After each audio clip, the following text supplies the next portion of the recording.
Hi guys, my name is Asanda Kati and today I'm going to be talking about Donald Trump, the new age of Aquarius, and the Shitawuri people. I'm doing the sound just for ambience sake.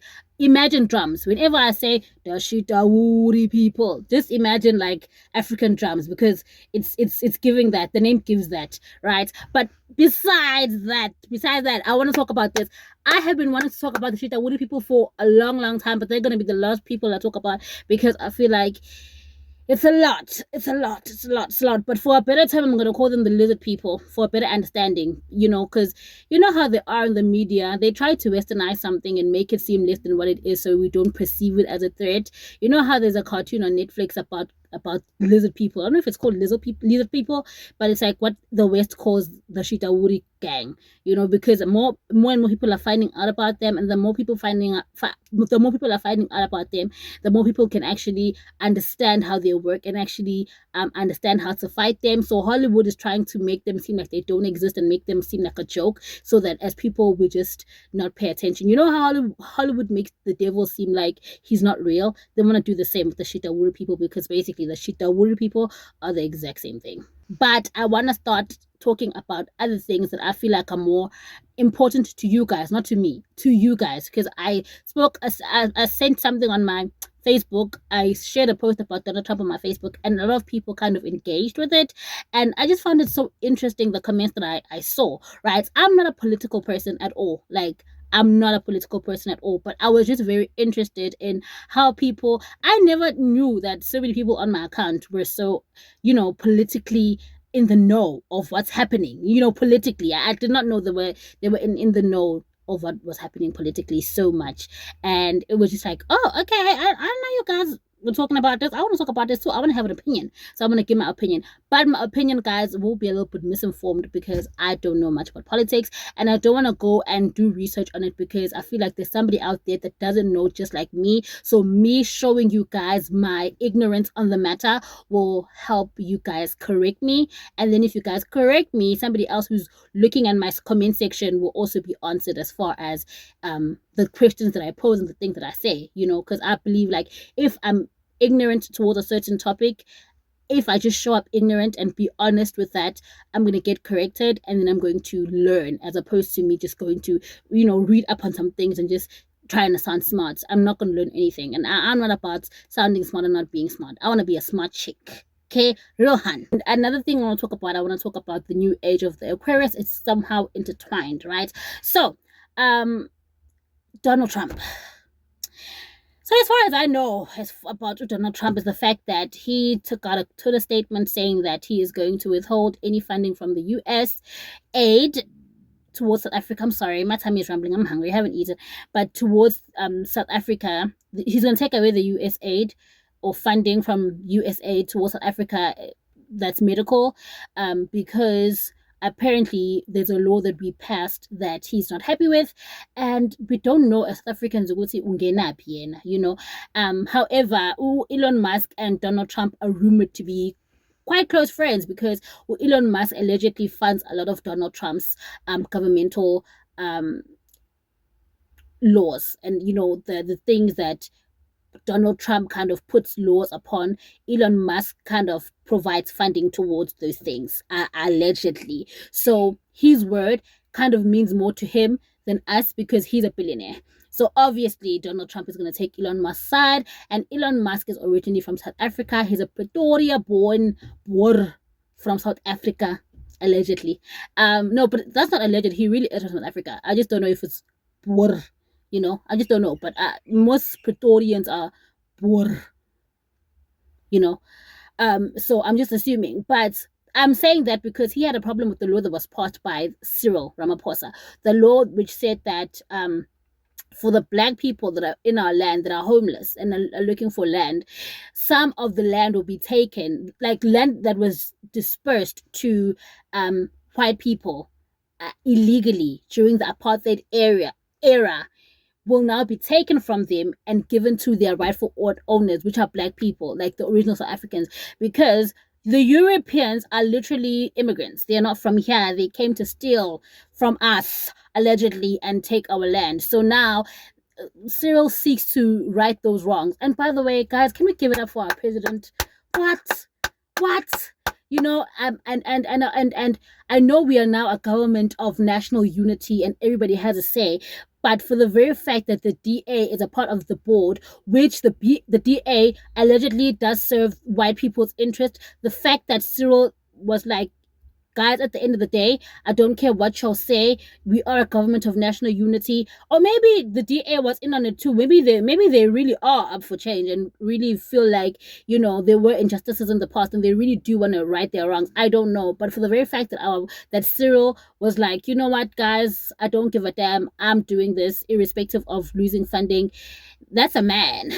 You know, that's our president, and I'm so proud of him and so proud of being South African because of that. I feel like we're always giving Cyril such slack, but when he does good, I don't feel like we give him that. Oh, no, I'm lying, but people have been supporting Cyril. Guys, we have been supporting Cyril, and people in America, like, I've been reading like comments on TikTok, people have been like, how can you piss off the friendliest country in the world? Because we are known for Ubuntu, we are really just good people. We are championers of what is right, and because we really are a godly nation, you know. And I'm just so proud of our president for just saying, you know what, I don't give a damn, take your money, I'm going to protect my country and do what's right for them, because that's what we need from a leader, irrespective. My issue with this whole thing was how Donald Trump will react, because Donald Trump is the president of America. America is still the most powerful country in the world as far as I'm concerned, unless when Russia and China and South Africa and all the other countries under BRICS kind of came together,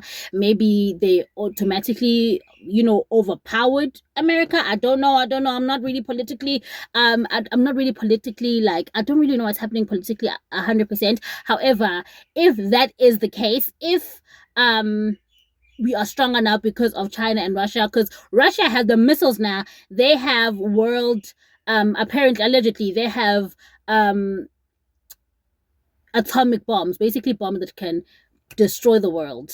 So Trump fears Russia, and apparently, and Russia is also under BRICS, right? So we have the protection of them. So we are in an advantage. However, what I will say is that if I'm not correct by saying that, if somehow something makes us vulnerable to Trump and the Americans have more resources than us.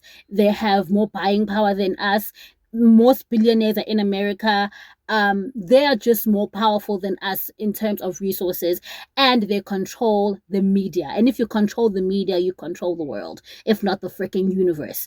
You know, you control the world because you are the one that is in charge of the message that's been sent out. So if Trump wants, he can literally bully us into submission. He could send his, military force that have more weapons than us, that have like better skilled soldiers than us, and they could literally wage war against us. And it's not. Cyril will be sitting in his mansion, chilling, guys. He'll be chilling, like he won't be with us on the ground fighting for our freaking lives. So when I saw the people on my Facebook saying, we don't care, because I was like, this could be dangerous, guys, I don't know. And they were like, we don't care, it's about time we can get guns. And I'm like, they will beat your ass up, they will beat that ass, okay? They have more resources than us, they have better bases than us, to like better training than us, because they have more resources than us. They will beat us down. You can't even fight. Your average South African man, they can't fight. They don't get the training. You know, they can't fight. I don't care what they say, they can't fight. Ask yourself this. Why is there so much security if they could fight?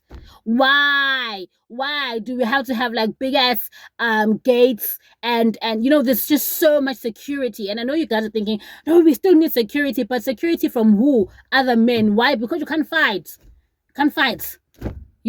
And women are physically not strong enough to, like, they're not strong as guys, so automatically that already just disqualifies us. So for me, it's just like, you guys are gonna get beat.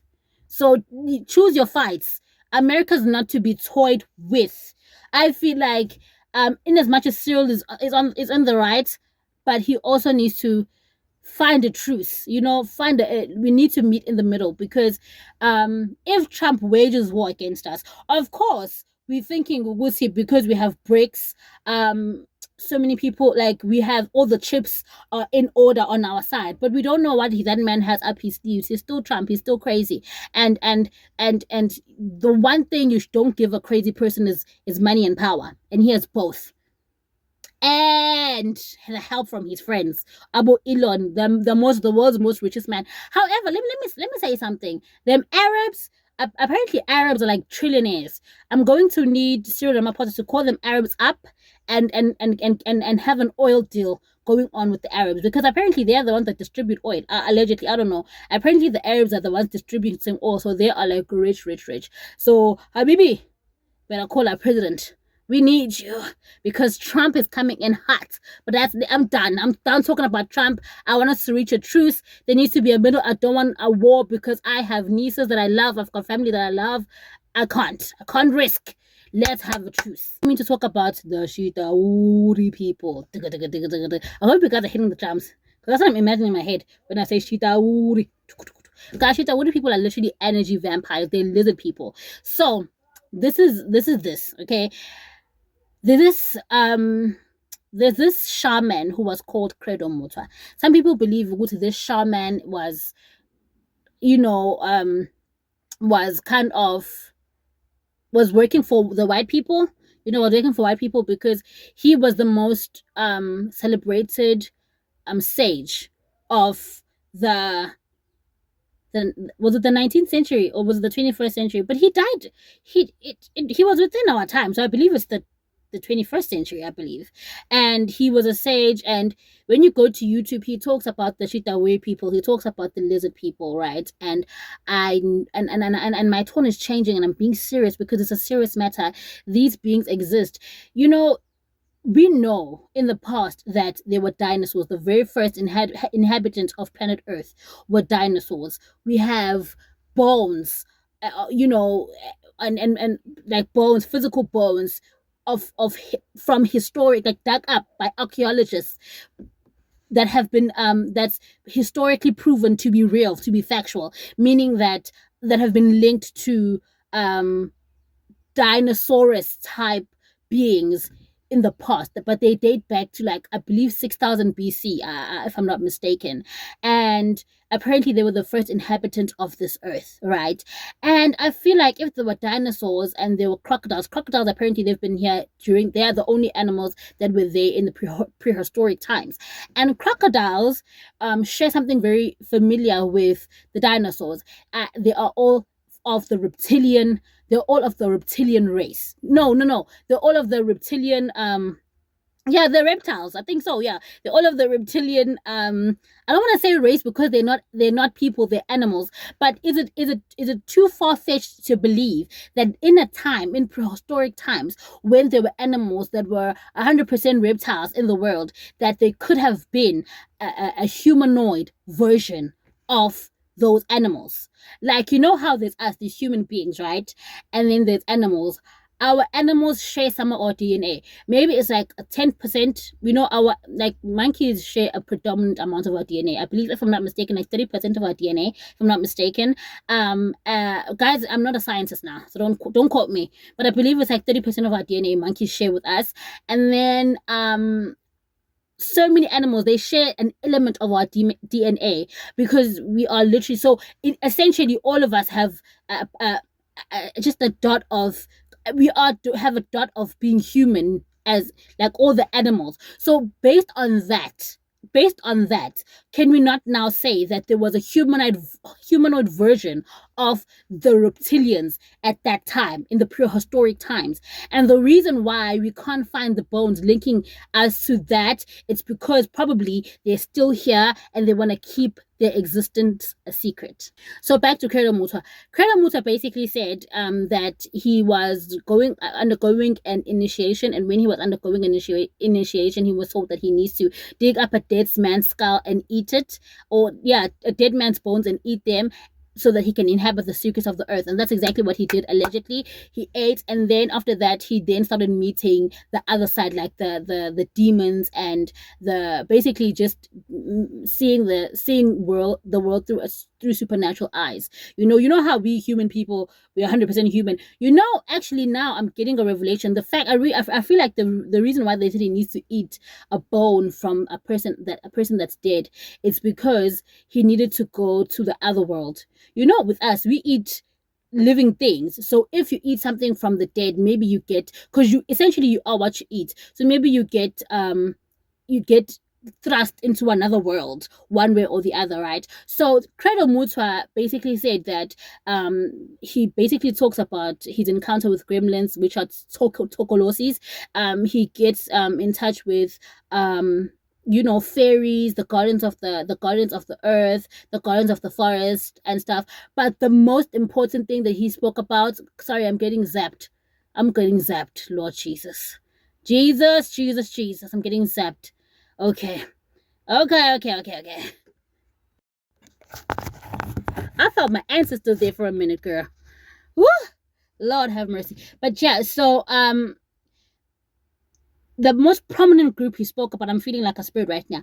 It was the Shitawuri people, because the Shitawuri people were people that were lizard, half human, half lizard, in the sense that no, they were just lizard, like reptilians, but they could shapeshift because they have power to shapeshift. So they could shapeshift as human beings. They're a species on their own. Like they were the humanoid version of the reptilian race in that time. Your dinosaurs, but they are more spiritual. Like they're spiritual beings, and they've been in the earth. They inhabited the earth first, so they still roam the earth, but they roam the earth more as dictators than they are people. They are not in the front, they're in the back. They are the ones essentially running the world. You know how the Bible says we are not fighting against flesh and blood, but the people, the principalities and the higher principalities in dark places. Essentially, they're talking about these people. These are the entities that have ruled the world before. They're ruling the world now, and they rule the world again.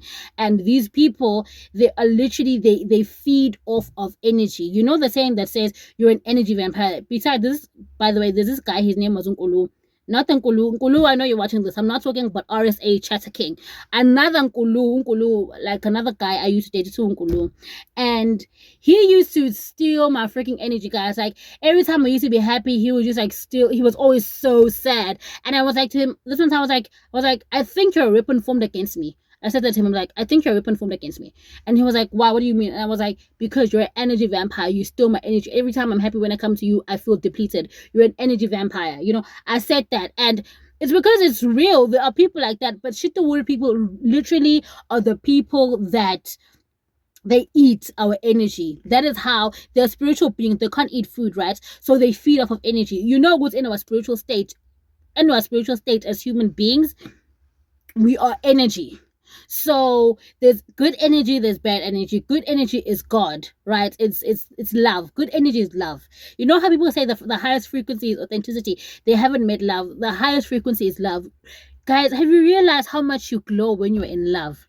Have you realized how much you can move mountains for someone you love? Have you realized how much you become the best version of yourself when you are in love? Because love is the highest frequency. It's beautiful. That's why, I feel like when a person disappoints you, it hurts so bad because you had invested so much feelings in them. However, it is a gift to love than to have never ever loved. So even if you date someone and it doesn't work out and you gave them the best part of you, there was an energy exchange happening. The fact that you loved them, you emitted that vibration. It's so high of a vibration that it literally changes your life. It makes you a better person, makes you more pretty, and it just makes you, it's beautiful.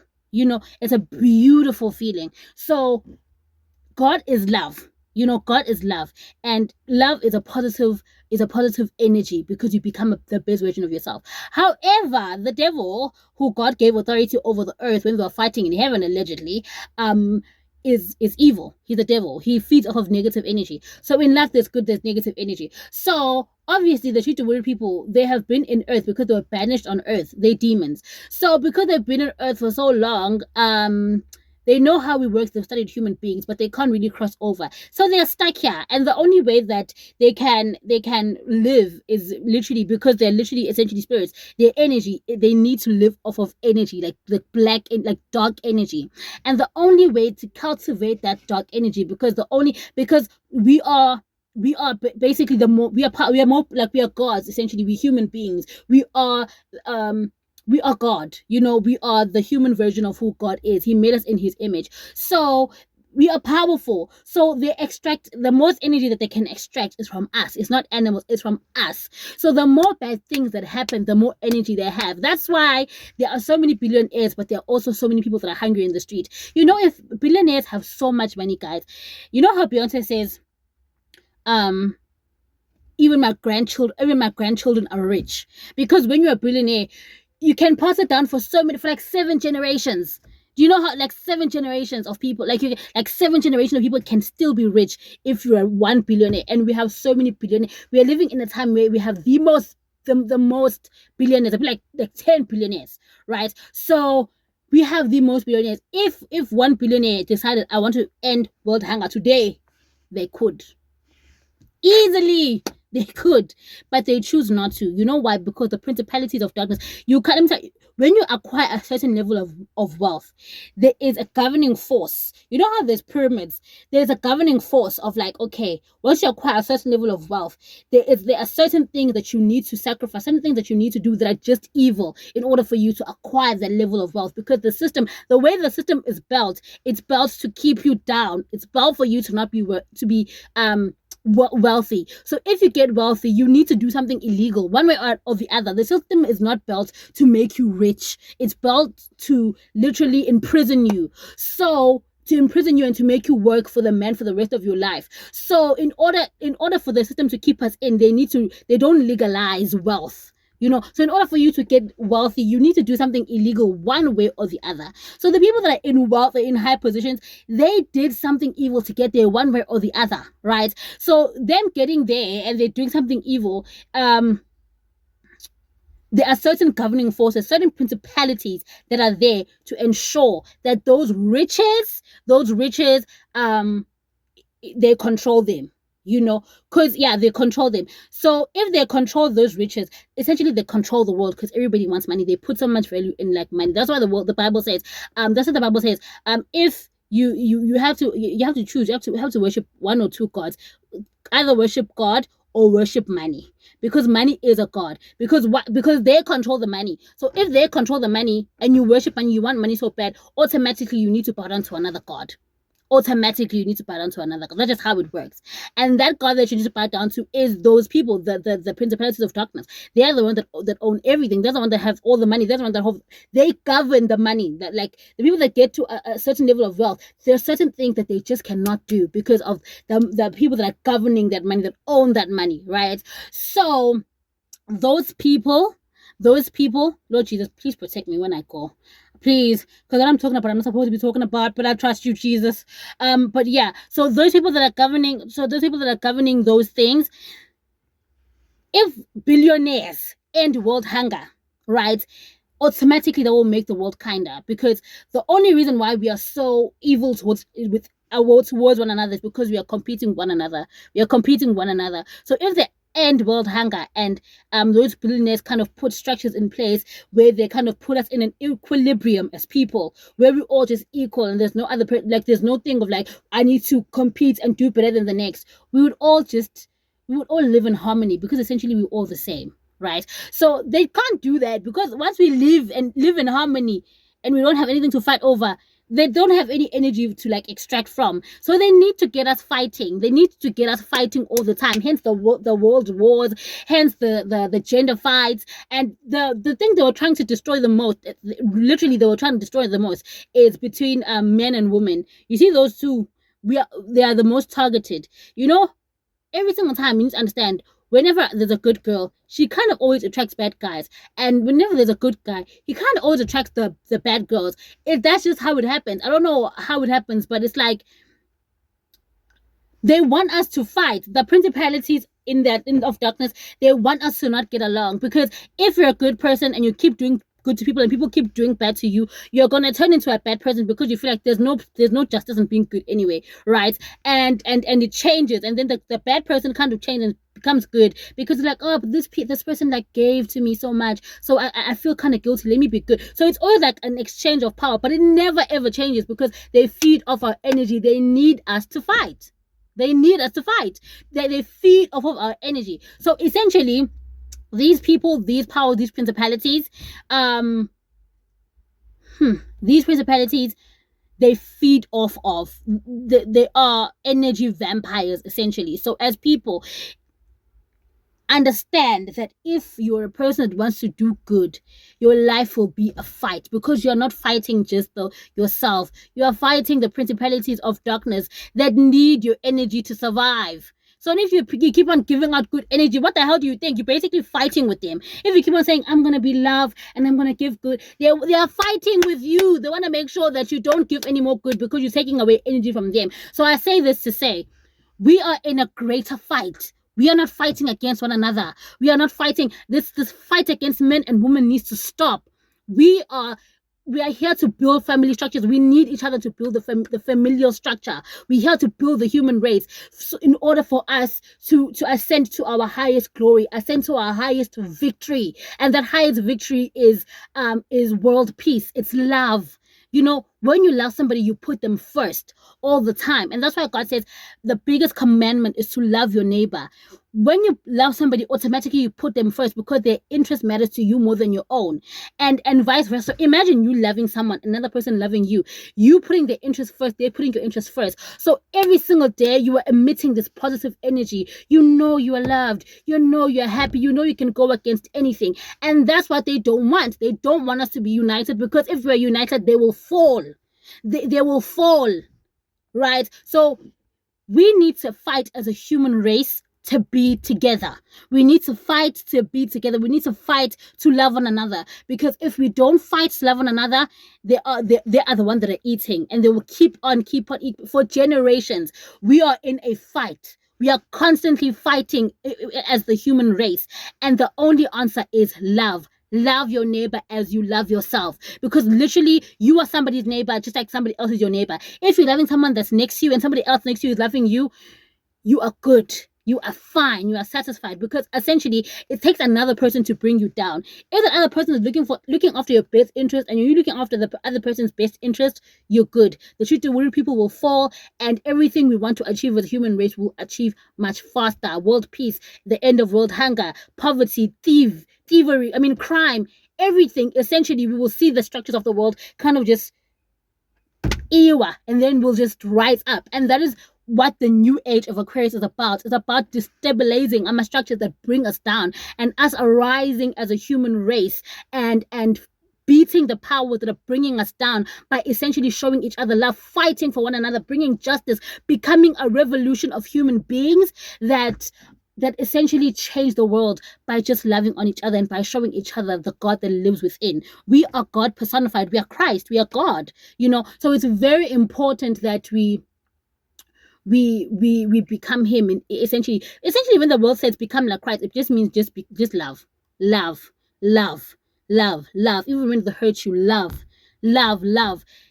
Good energy is more powerful than evil energy. It always will be. That's why it always triumphs. That's why even in bad times, and we go through really fucked up times as human beings, but somehow we always survive, because good energy will always be bigger than bad energy. However, our good energy, our frequency, because we are not united, it only gets us from point A to point B. Imagine if we would get from point A to point Z. Fuck the shit, Dauri. Fuck them. We would have this, and I want to upload this before I leave, because I'm now afraid that if I even put this out, I'm leaving, like, will I be safe? But I trust Jesus Christ. I trust Jesus Christ. But ultimately, guys, as a human race, we need to be united. If you don't learn anything from me, please learn this from me. Love your neighbor as much as you love yourself. Just love each other, and we will literally solve all of our world problems. Period.